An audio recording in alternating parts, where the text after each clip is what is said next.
चले बेटा 373 पर आ जाओ। स्टैंडर्ड टाइम 8 आवर्स है, एक्चुअल टाइम 6 आवर्स है, रेट पर आवर है 100 रुपये। रोमन वेजेस में क्या होगा, बेसिक वेजेस है ना, rate per hour multiply by actual time taken plus bonus, है ना। बोनस में क्या होगा, टाइम सेव्ड 2 घंटे, time allowed, time taken into rate per hour. चलिए फटाफट कर लो। ये हो गया 600, कितना हो गया ये 150, 750 हो गया। ठीक है, चलिए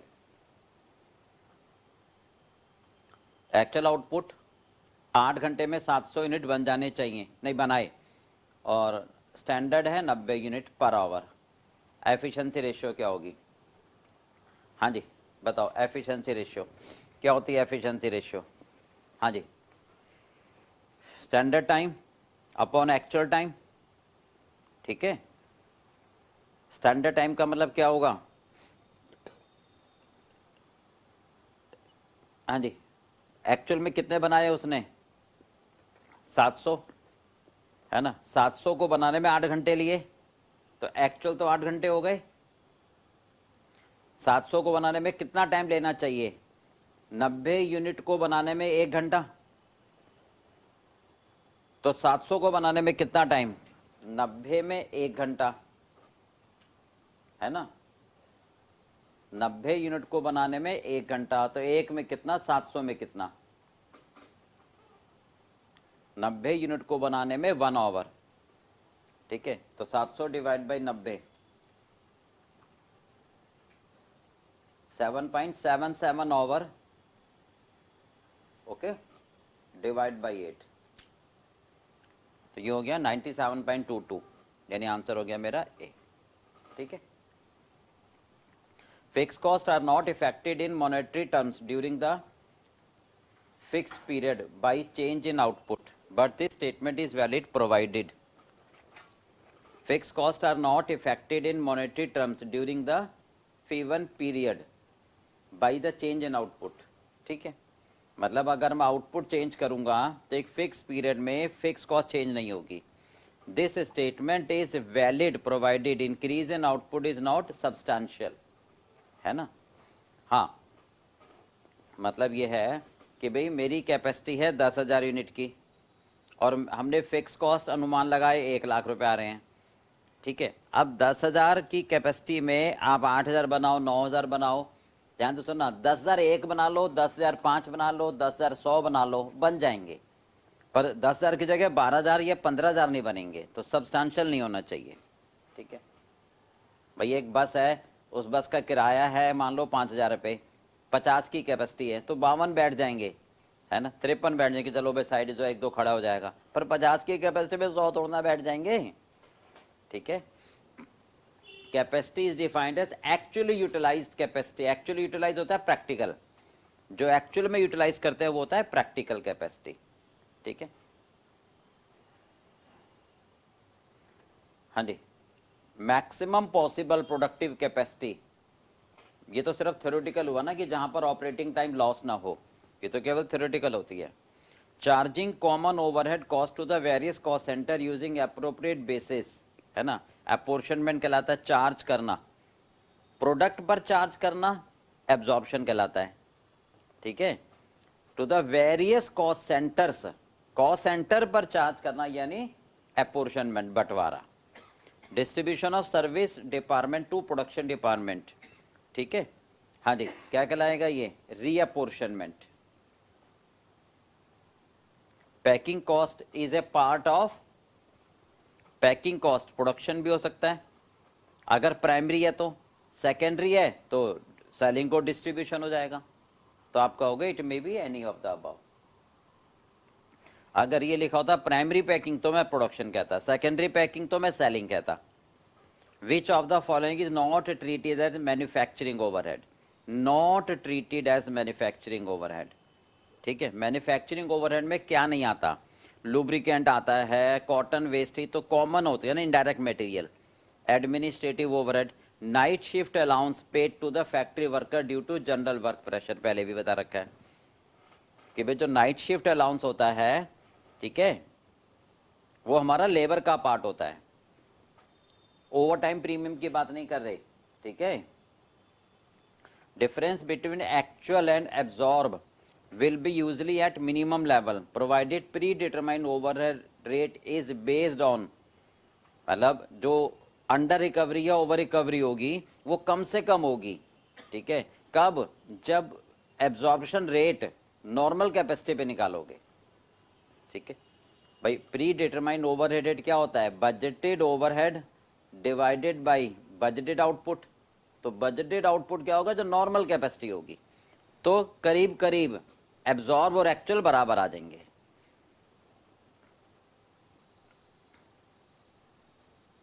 when absorbed overhead is higher than the actual, absorb ज्यादा होगा तो ओवर एब्जॉर्प्शन कहलाएगा, सीधी सी बात है। अगर एब्जॉर्ब कम होगा तो अंडर एब्जॉर्ब कहलाएगा। एब्जॉर्प्शन ज्यादा होता है एक्चुअल से तो ओवर, एब्जॉर्प्शन कम होता है तो अंडर एब्जॉर्प्शन।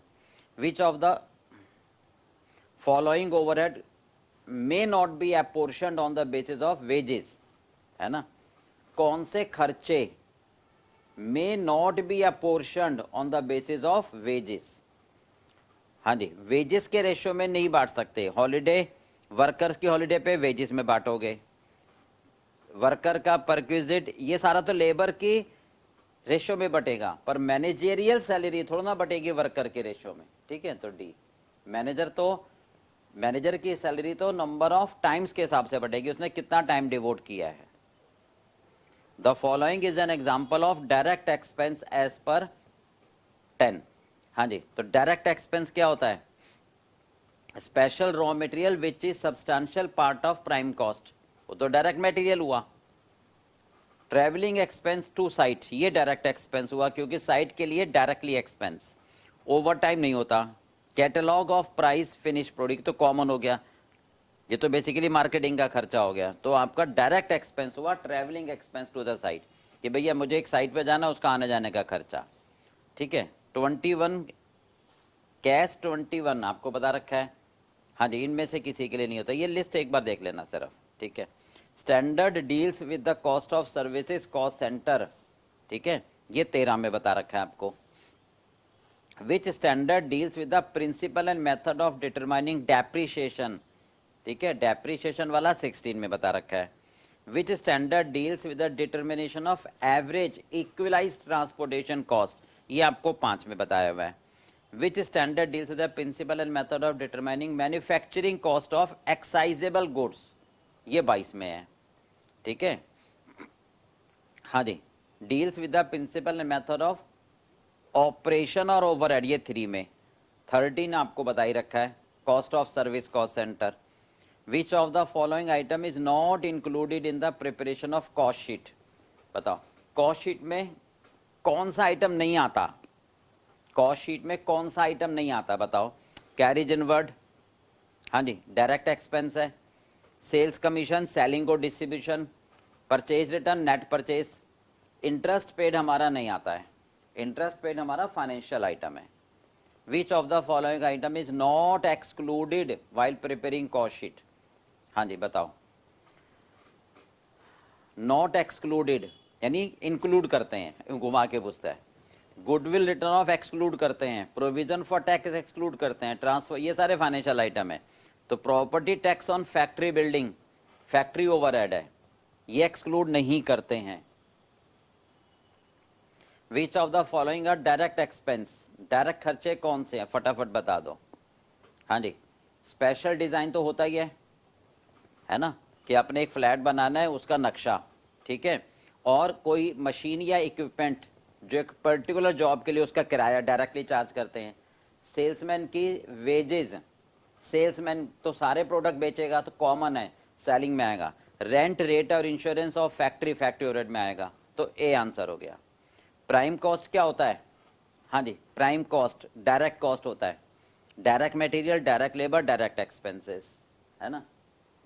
क्योंकि इनडायरेक्ट कॉस्ट ओवरहेड होते हैं, प्रोडक्शन कॉस्ट फैक्ट्री कॉस्ट हो गई, नॉन प्रोडक्शन कॉस्ट तो फैक्ट्री ओवरहेड्स हो गए, ऑफिस और सेलिंग के। नॉन प्रोडक्शन कॉस्ट ऑफिस और सेलिंग के हो गए ना। विच of the following is not an element of factory overhead. Factory overhead का एलिमेंट कौन सा नहीं है? ये नहीं है। ये सेल्समैन सैलरी कहाँ आएगा? सेलिंग और डिस्ट्रीब्यूशन में। ये फैक्ट्री ओवरहेड में। प्रोडक्ट इंस्पेक्टर फैक्ट्री ओवरहेड में। फैक्ट्री रिपेयरमैन फैक्ट्री, ये तीनों फैक्ट्री ओवरहेड में जाएंगे। और सेल्समैन सैलरी आपका सेलिंग और डिस्ट्रीब्यूशन में आएगा। तो वो पूछ रहा है वर्क्स ओवरहेड में कौन सा नहीं आएगा। ठीक है, ए हो गया।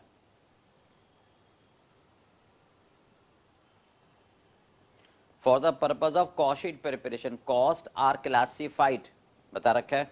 कॉस्ट फंक्शन के हिसाब से बांटते हैं, क्योंकि कॉस्ट शीट में हम खर्चे बांटते हैं factory overhead, office and administrative और सेलिंग और डिस्ट्रीब्यूशन। तो इसको फंक्शनली कहते हैं, इसको बोलते हैं functionally.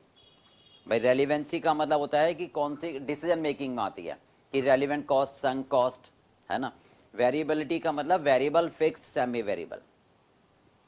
Salary paid to the office supervisor, office में जो सुपरवाइजर है तो ऑफिस एंड एडमिनिस्ट्रेशन ओवरहेड में जाएगा। डायरेक्ट एक्सपेंस हो नहीं सकता, directly related with the product होता है। क्वालिटी कंट्रोल पार्क में जाता है। प्रोडक्शन फैक्ट्री ओवरहेड, फैक्ट्री के सुपरवाइजर होता तो फैक्ट्री में जाता। तो ये हो गया B answer. Audit fees paid to cost auditor, है ना, ऑफिस का खर्चा है एडमिनिस्ट्रेशन में। A company has set up laboratory for testing of product for compliance with the standard. Salary of this laboratory staff, है ना। क्वालिटी कंट्रोल बता रखा है पहले, ये आपको कॉस्ट शीट में बता रखा है पार्क। ठीक है, तो क्वालिटी कंट्रोल डिपार्टमेंट का खर्चा है ये। कैंटीन का खर्चा फैक्ट्री वर्कर का, फैक्ट्री वर्कर का कोई भी खर्चा हो, कैंटीन का हो, वेलफेयर का हो, है ना, वो कहाँ जाएगा? फैक्ट्री ओवरहेड में। चलिए, which of the following does not form part of prime cost. हाँ जी, does not form, prime cost का पार्ट कौन सा नहीं होता? बताओ। प्राइम कॉस्ट का पार्ट जीएसटी रॉ मटेरियल पर, input credit can be claimed, तो ये तो लेते ही नहीं है। खैर, अगर इनपुट क्रेडिट मिल जाएगा तो ये तो किसी का भी पार्ट नहीं होगा। Cost of transportation paid to, ये डायरेक्ट एक्सपेंस है। Cost of packing, cost of packing primary है तो प्रोडक्शन ओवरहेड, और सेकेंडरी है तो selling and distribution. Over time premium paid to worker, labour का पार्ट जाएगा। तो ये आप कह सकते हो सी, इसमें गलत आंसर, इसको बोलोगे सी। भाई प्राइमरी पैकिंग कोई भी हो, प्राइमरी हो या सेकेंडरी हो, तो प्राइम कॉस्ट में तो नहीं आएगी ना।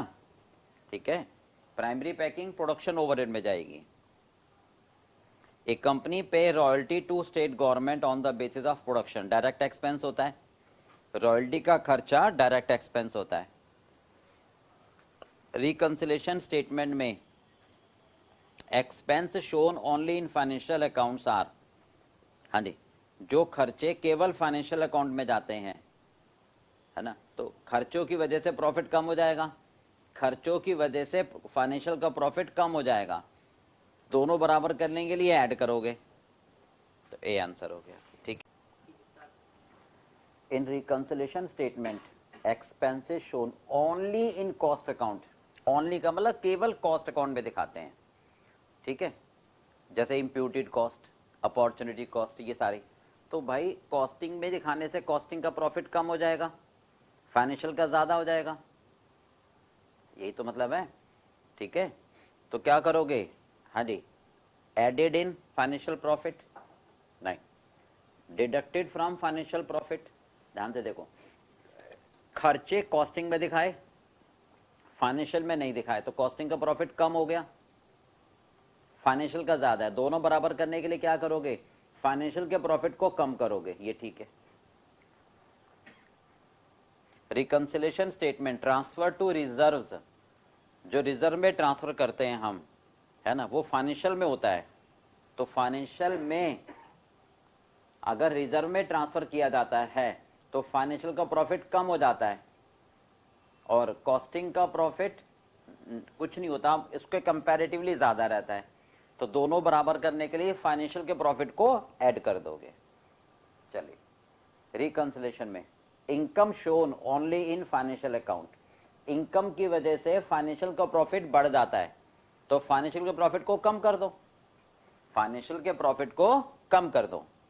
Reconciliation statement, closing stock under valued, हाँ जी, फाइनेंशियल में क्लोजिंग स्टॉक क्रेडिट में आता है, अंडर वैल्यूड हो, है ना, तो प्रॉफिट हमारा कम हो जाएगा, प्रॉफिट हमारा कम हो जाएगा, तो जोड़ दो तो बराबर आ जाएगा।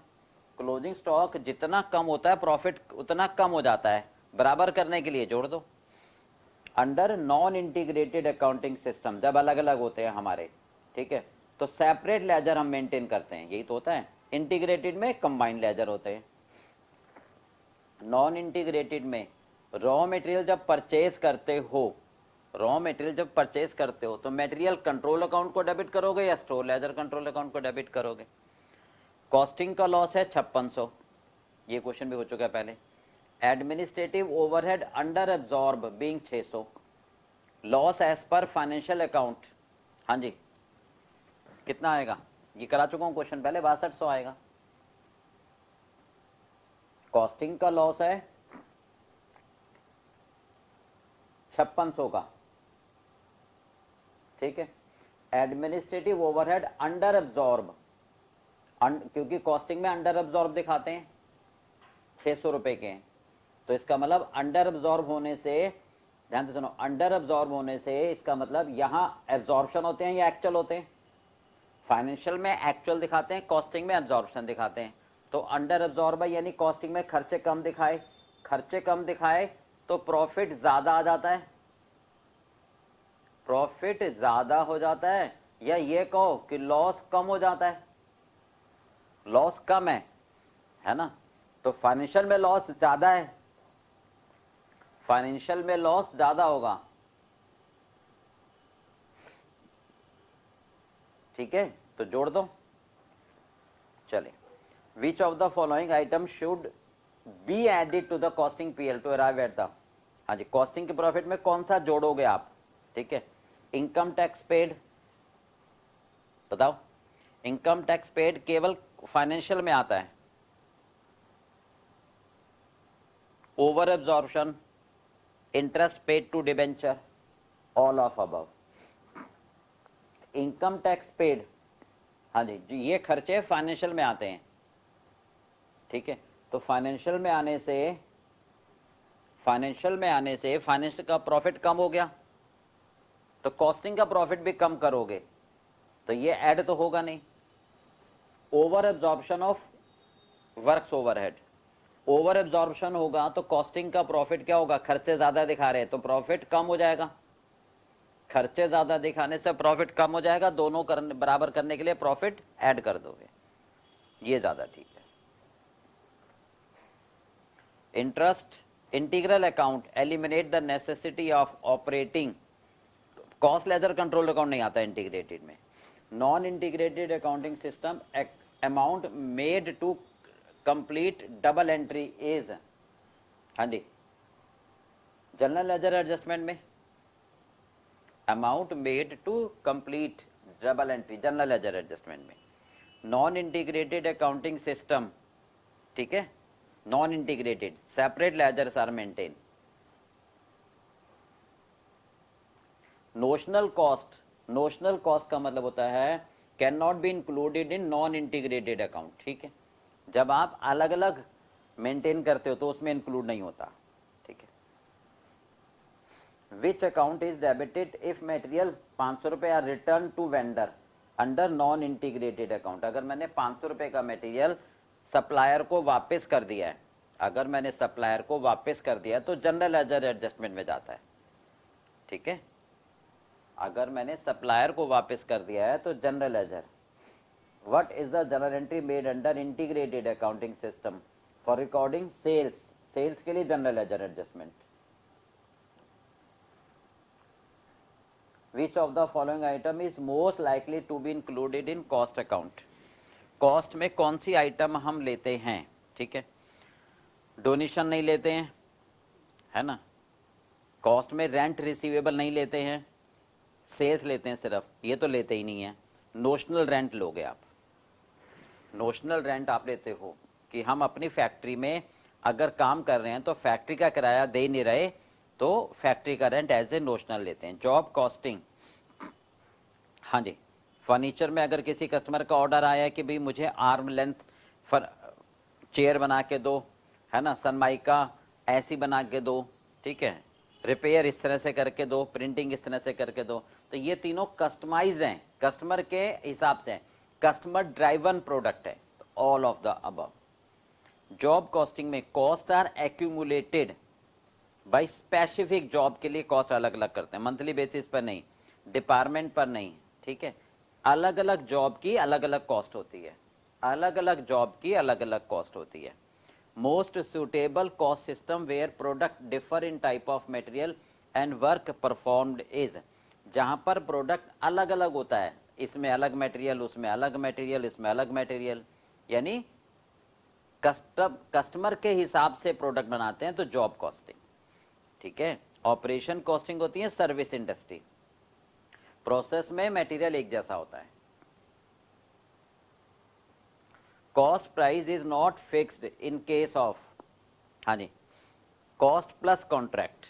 इसमें क्या होता है, ये भी जितना खर्चा आएगा हमारा, ठीक है, हम एक मार्जिन जोड़ देंगे, तो अभी फिक्स नहीं कर सकते, जितना भी खर्चा आता जाएगा वो ले लेंगे, उसमें 20%, 25% प्री डिटरमाइंड मार्जिन जोड़ते चले जाएंगे, ठीक है।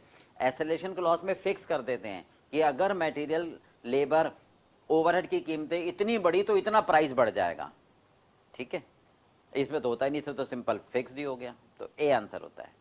डी एस्केलेशन क्लॉज का मतलब होता है कि मटेरियल, लेबर, ओवरहेड बढ़े या नहीं बढ़े, भैया 2 लाख रुपए देने हैं तो 2 लाख ही देने हैं, तो फिक्स्ड हुआ, केवल कॉस्ट प्लस कॉन्ट्रैक्ट ही हुआ, क्योंकि इसका मतलब है कि जितना भी खर्चा आएगा उसमें इतना percent margin, margin percentage fixed है, बट खर्चा फिक्स नहीं है ना ये। Most of the expenses are direct, ठीक है, इन जॉब कॉस्टिंग में अलग अलग, बैच में भी अलग अलग। कॉन्ट्रैक्ट कॉस्टिंग में क्या होता है कि स्पेशल कॉन्ट्रैक्ट के लिए खर्चा किया जाता है, कोई मशीन खरीद रहे हो उसका किराया कॉन्ट्रैक्ट के लिए, वेल्डिंग मशीन खरीद रहे हो, है ना, कोई प्लांट कोई साइट पर खर्चा हो रहा है, तो साइट के रिलेटेड जोड़ देते हैं हम।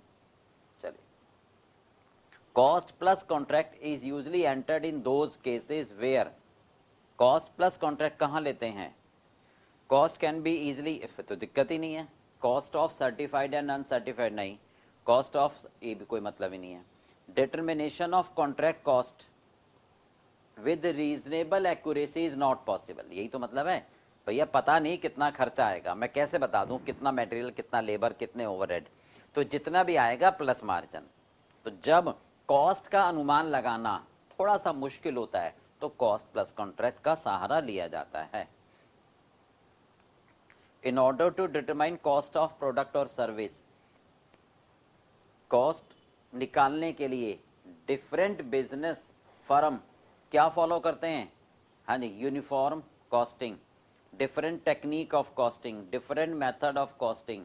बताओ, यूनिफॉर्म का तो मतलब होता है कि जब सभी कंपनी एक जैसा सिस्टम फॉलो करें, ठीक है, हाँ जी, अलग अलग टेक्निक कॉस्टिंग की नहीं, डिफरेंट मेथड फॉलो करते हैं, ठीक है, किसी भी प्रोडक्ट की कॉस्ट निकालने के लिए हम अलग अलग मेथड्स को फॉलो करते हैं, मेथड होता है, टेक्निक नहीं।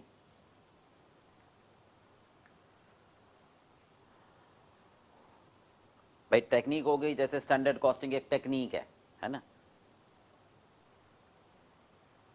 ठीक है। अब प्रोसेस कॉस्टिंग है, ये मेथड है, जॉब कॉस्टिंग है, मेथड है। In case of product produced और job undertaken are diverse system, the system of costing to be used in case product produced और jobs undertaken, जो भी प्रोडक्ट बनाया जाता है या जॉब ली जाती है, are of diverse system, एक मिनट रुकिए,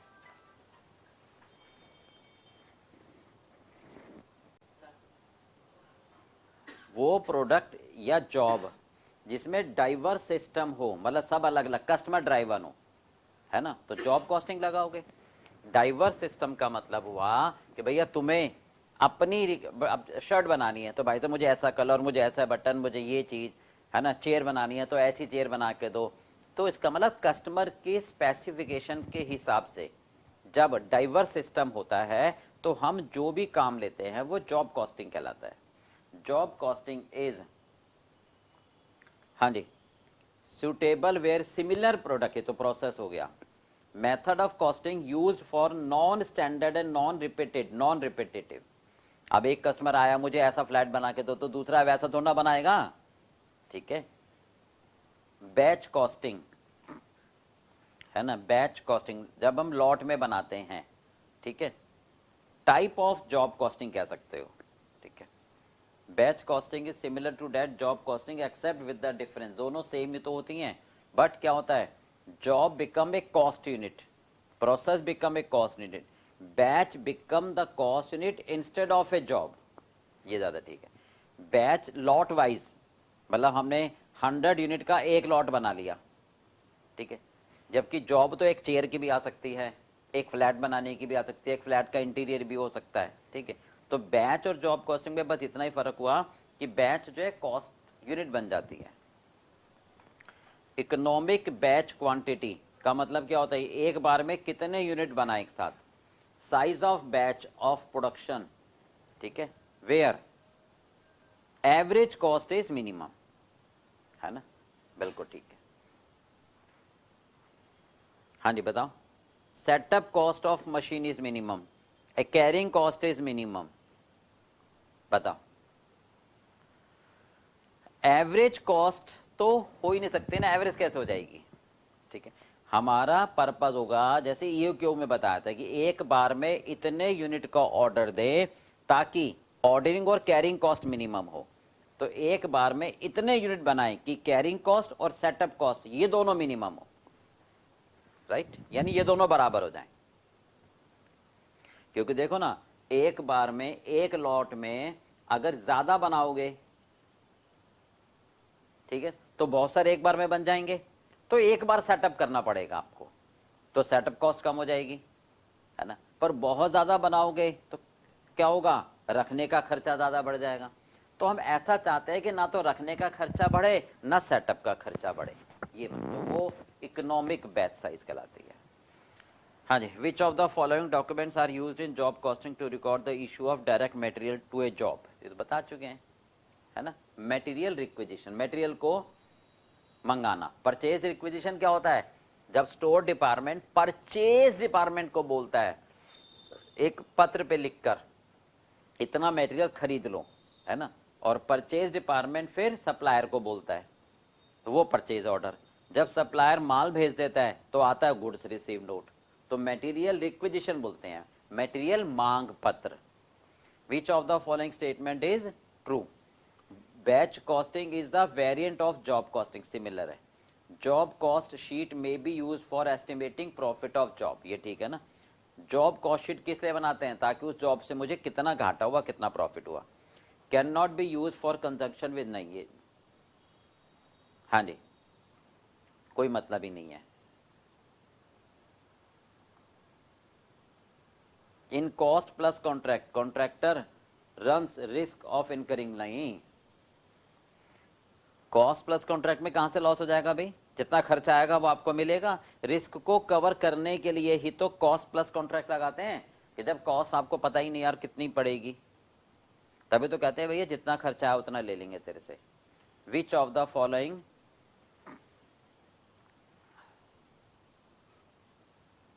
is true, job costing can be suitably used for concern producing any specific product uniformly नहीं, कस्टमर के हिसाब से। Can not be used in companies applying standard costing, नहीं, ये सही नहीं है भाई। मैं जॉब कॉस्टिंग फॉलो कर रहा हूं तो स्टैंडर्ड कॉस्टिंग भी तो फॉलो कर सकता हूं, ये क्या मतलब हुआ। जॉब कॉस्ट शीट में be prepare to facilitate routing and scheduling, नहीं ये भी नहीं है, तो कोई भी आंसर नहीं है इसका। The type of process loss that should not be allowed to affect the cost of good unit, है ना, abnormal loss, क्योंकि नॉर्मल लॉस से तो गुड यूनिट की कॉस्ट बढ़ जाती है, एबनॉर्मल लॉस ही होता है जिससे गुड यूनिट की कॉस्ट पर कोई फर्क नहीं पड़ता। Spoilage that occurs under inefficient operating condition and is generally controllable is called, बताओ, इनएफिशिएंट ऑपरेटिंग कंडीशन मतलब हमारी लापरवाही की वजह से, और कंट्रोलेबल तो है ही, लापरवाही नहीं करोगे तो कंट्रोल कर ही लोगे, है ना। तो एबनॉर्मल लॉस वही तो होता है। एबनॉर्मल लॉस का मतलब होता है कि अगर अनुमान से ज्यादा लॉस हो जाए, ठीक है, तो आपकी लापरवाही की वजह से होगा, और जिसको आप कंट्रोल कर सकते हो, ठीक है।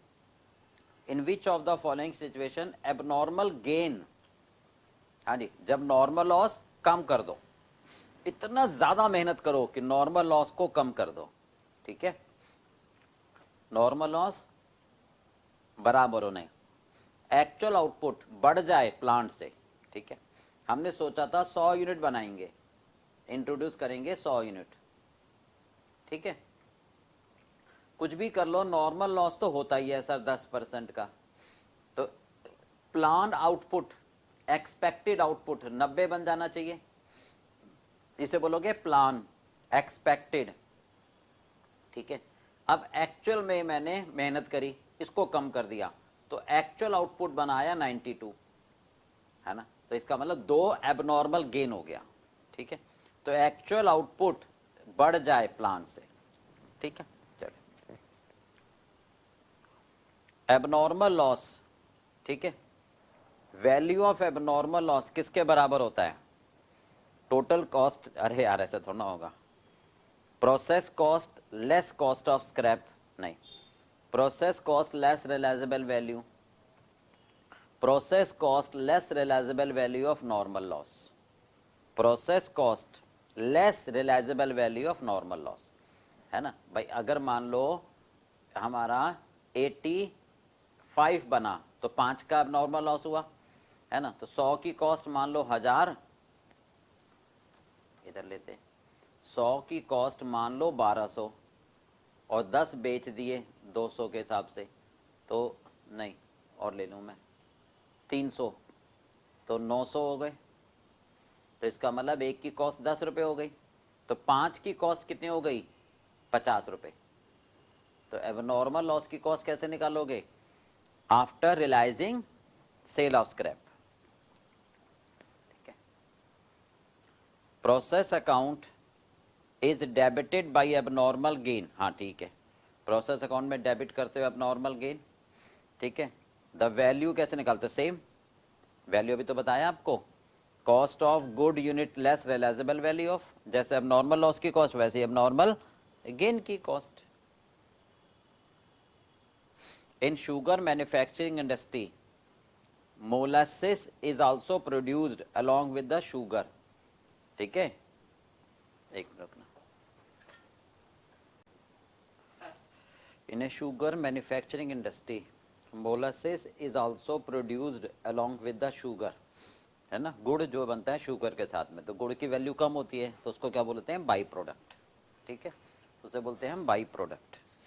Method of apportionment joint cost on the basis of output to each joint product at the point of split off, है ना, स्प्लिट ऑफ पॉइंट पर हम जॉइंट कॉस्ट को कैसे बांटेंगे, आउटपुट के बेस पर, ठीक है।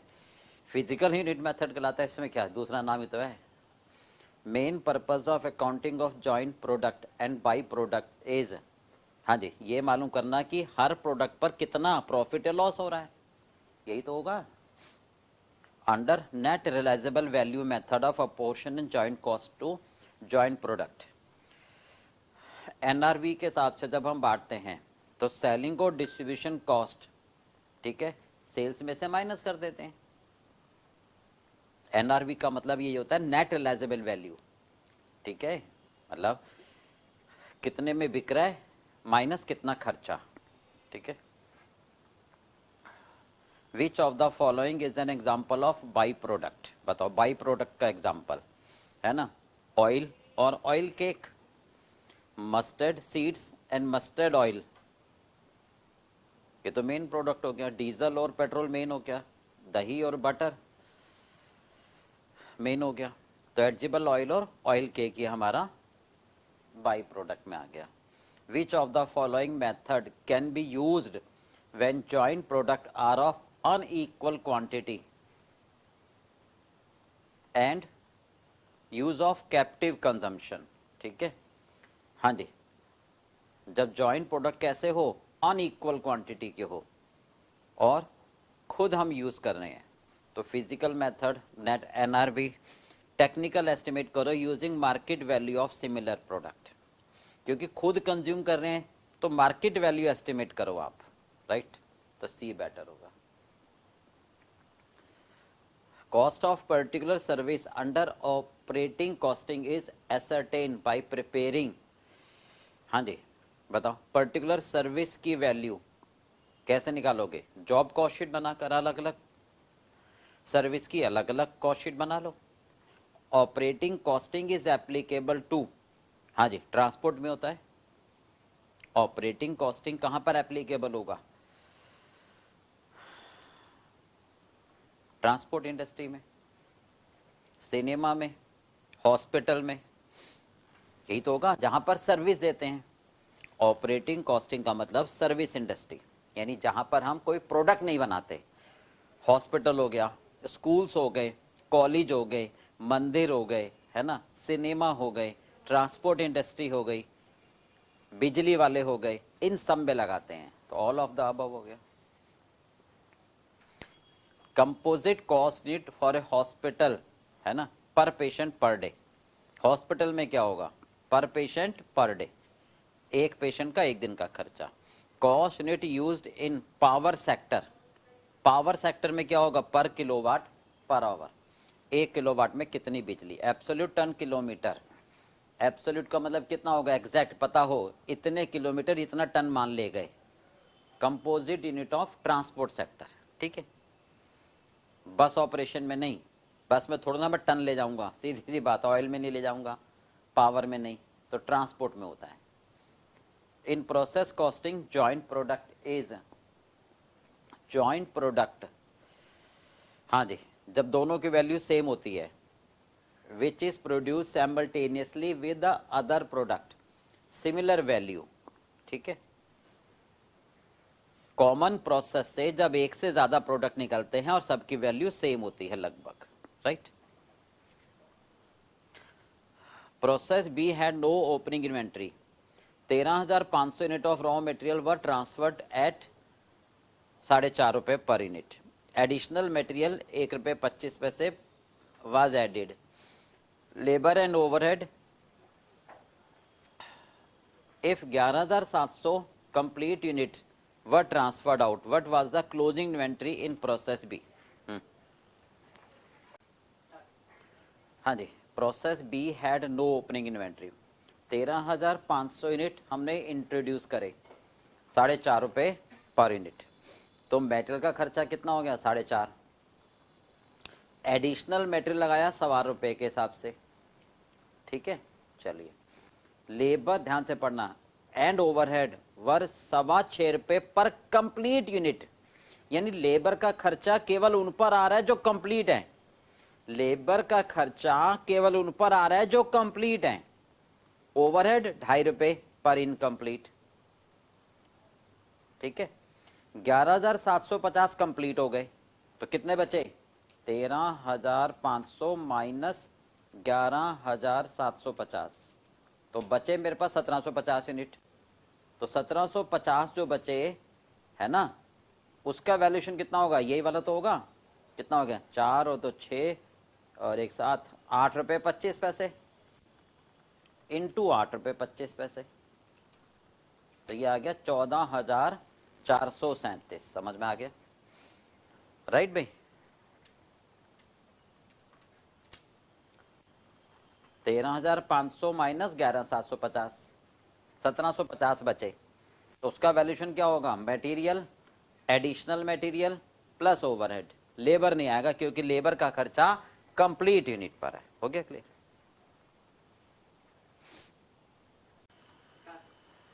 ये कह रहे हैं प्रोसेस कॉस्टिंग सिस्टम हमने 3,500 किलोग्राम का मटेरियल 20 रुपये के हिसाब से इंट्रोड्यूस करा है, 2750 घंटे 25 रुपये के हिसाब से, नॉर्मल लॉस 20% है, 5 रुपये के हिसाब से रिलाइज, आउटपुट हुआ 2950। What is the value of output, तो देखो इसको हमें करना पड़ेगा, है ना, तो कर देता हूँ, छोड़ो। देखो प्रोसेस लॉस में करेंगे हम, कितना कह रहा है वो,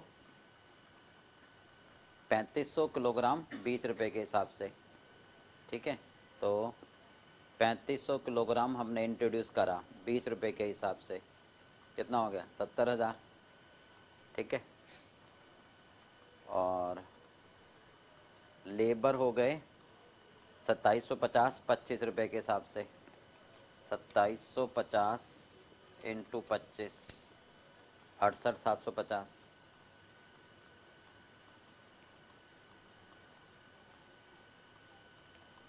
ठीक है। हाँ जी, ये हो गया आपका 1,38,750, 20% का लॉस है, 700 का लॉस हो गया। और सेल ऑफ स्क्रैप कितनी है देखो ज़रा, 5 रुपये के हिसाब से,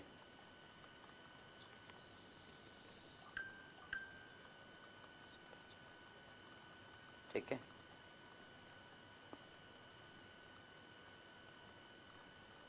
है ना, 2800 बन जाने चाहिए, ठीक है। 1,38,750 माइनस 3500, तो ये हो गया 1,35,250, 1,35,250। अब बने कितने हमारे, 2950 बन गए, है ना, बने कितने, 2950। इसका मतलब 150 अब नॉर्मल गेन हो गया, इसका मतलब 150 हमारा क्या हो गया, अब नॉर्मल गेन, ठीक है।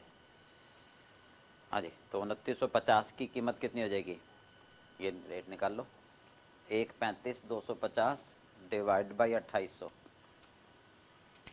ये रेट आ रहा है 48 पॉइंट,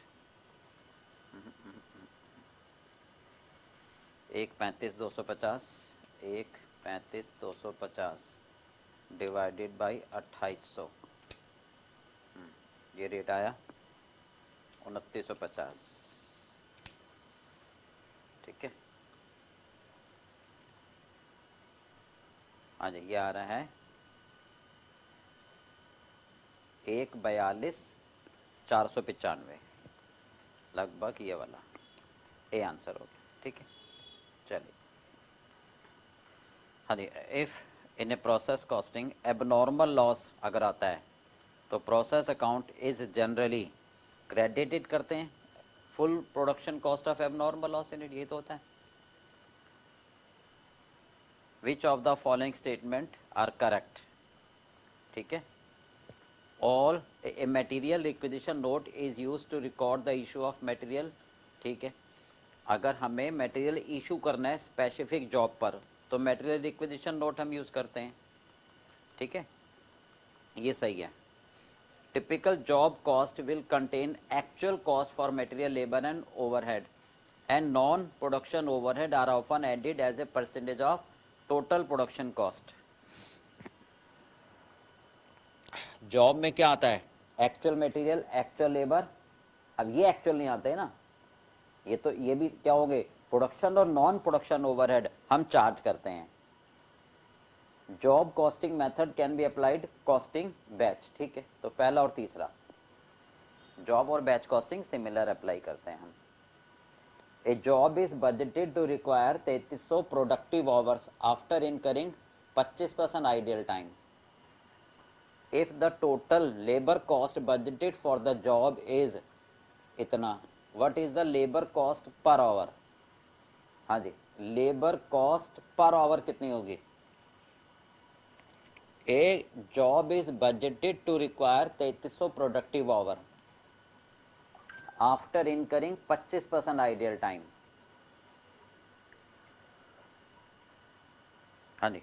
तो ये 3300 प्रोडक्टिव आवर्स हैं 25% आइडियल टाइम हटाने के बाद, तो टोटल आवर्स कितने हो जाएंगे, 3300 डिवाइड बाई 75%, 4400 घंटे। तो बजटेड खर्चे divided by budgeted hours, 3300 divide by 75%, क्योंकि 3300 25% घटाने के बाद हैं तो 3300 डिवाइड बाई 75% टोटल आ जाएगा, वो 4400 आ रहा है, तो ये रेट आ रहा है आपका 8.25, ठीक है।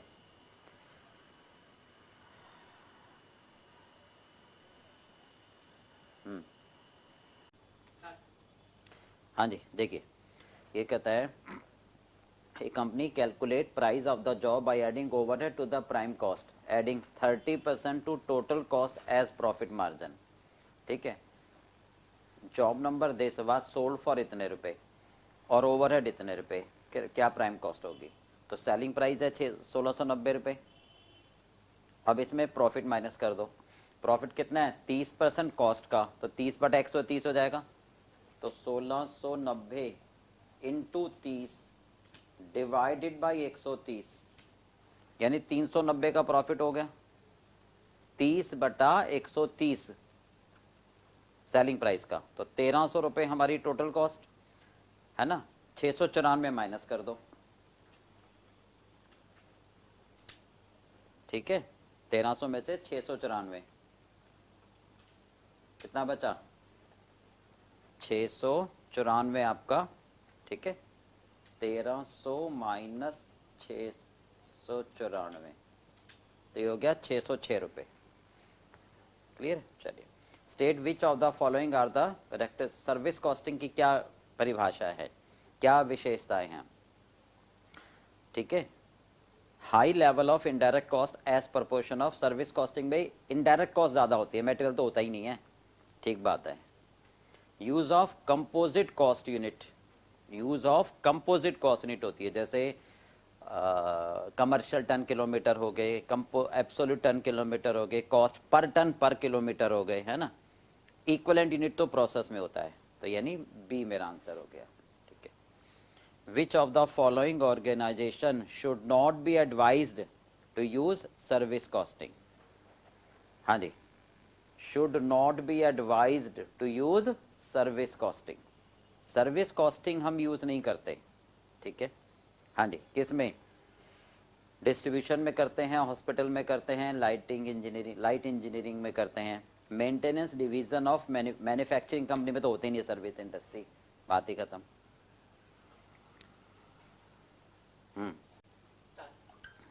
हाँ जी, क्या कहते हैं, पढ़ो। जॉइंट प्रोडक्ट में main objective of accounting of the cost is to apportion the joint cost incurred up to the split off point, ठीक है ना। हम फिजिकल यूनिट मेथड ले रहे हैं, 3 प्रोडक्ट है ABC, ठीक है, सेम प्रोसेस से up to the point of split off. Total production 60,000 है, जिसमें से A 30,000 है, तो आधा हो गया, है ना। तो जॉइंट कॉस्ट 3,60,000 का आधा यानी 1,80,000, ठीक है, वो A में आ जाएगा। रखना।